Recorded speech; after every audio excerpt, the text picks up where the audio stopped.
מירי, תוציאי לי בבקשה את דוח הפעילות שלנו עם שטראוס מ-2004.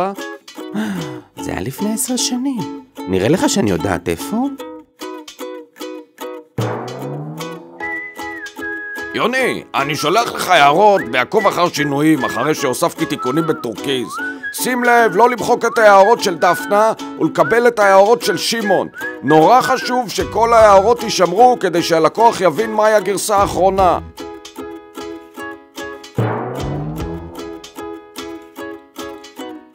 אף אחד לא יודע עליי. אשאר כאן בחושך לבד עד סוף חיי. אף אחד כבר לא צריך אותי.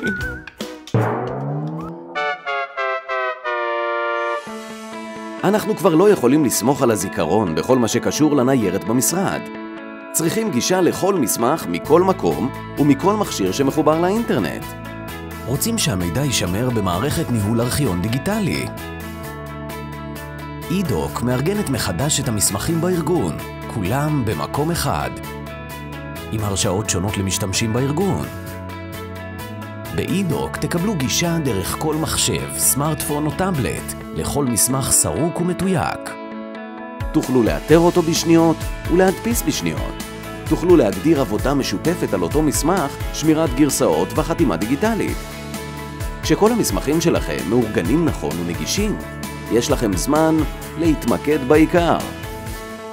נסו את אידוק, ארכיון שעושה לכם סדר בארגון.